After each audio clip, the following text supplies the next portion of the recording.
So good morning বন্ধুরা। এই কয়েকদিন ধরে যে বৃষ্টি পড়ে যাচ্ছে, মানে পড়েই যাচ্ছে, টানা বৃষ্টি পড়ছে, একদম বৃষ্টি থামেই না। আর এই যে সকালবেলা আমার ডিউটি স্টার্ট রান্নাবান্না, আর আমার শরীরটাও প্রচণ্ড পরিমাণে খারাপ। এত সর্দি লেগেছে আর কি বলবো, একদম শরীরটা ভালো লাগছে না। আর এই যে বৃষ্টি টাপির টিপির করে বৃষ্টিটা পড়েই যাচ্ছে, বৃষ্টিটা একদমই থামেই না। বৃষ্টিটা কয়েকদিন আগে বলছিলাম যে খুবই গরম, আর এখন যে বৃষ্টি পড়ছে, এই বৃষ্টি দেখো তো কত কী হারে কী পরিমাণে বৃষ্টি পড়ছে।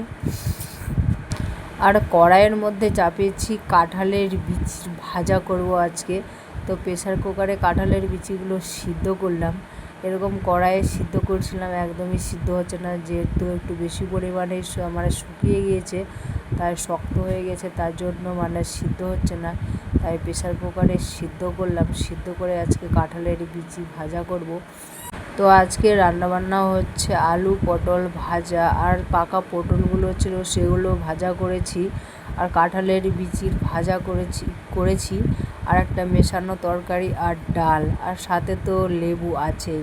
নিরামিষ মানে রান্নাবান্নাতে একটুখানি লেবু যদি দেওয়া যায় তাহলে খেতে কিন্তু বেশ ভালো লাগে। আর এই যে কাঁঠালের বিচি খুব সুন্দরভাবে সিদ্ধ হয়েছে, আর আমি একটা ভাজতে খেয়ে দেখলাম, খেতে বেশ ভালো লাগছে। আর আমাকে কাঁঠালের বিচি তো এমনিতেও খুব সুন্দর লাগে।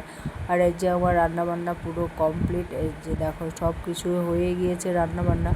আজকে যেহেতু বৃহস্পতিবার, তাই নিরামিষ, রসুন পেঁয়াজ মাছ মাংস কোনো কিছুই আমি খাই না, নিরামিষই খাই। আর এইদিকে দেখো ডালের কালারটা কিন্তু খুব সুন্দর লাগছে। এটা হচ্ছে মুগ ডাল, আর মুগ ডালটাই আমাদের বাড়িতে আমি বেশি রান্না করি, অন্য ডাল খেতে পছন্দ করে না, মুগ ডালটাই পছন্দ করে।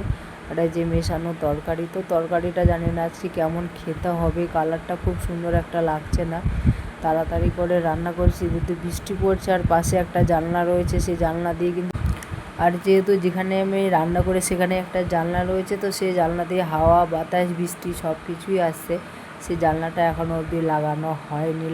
আর এদিকে ছোট্ট একটা হাঁড়িতে ভাত চাপিয়ে দিয়েছি, তো ভাতটা হোক। আর অনেকগুলো জামা কাপড় কালকে কেচেছি, আর আজকে অনেকগুলো জামা কাপড় আমাকে কাচতে হবে। তো জামা কাপড়গুলো তো একদমই শুকাচ্ছে না। আর একটা কথা তোমাদের সাথে শেয়ার করি, যখন রৌদ্র হয় তখন ভাবি যে বৃষ্টি হলে ভালো হয়, আর যখন বৃষ্টি হয় তখন ভাবি রৌদ্র হলে ভালো হয়। ভাবতেও পুরো অবাক লাগে, বলো তো।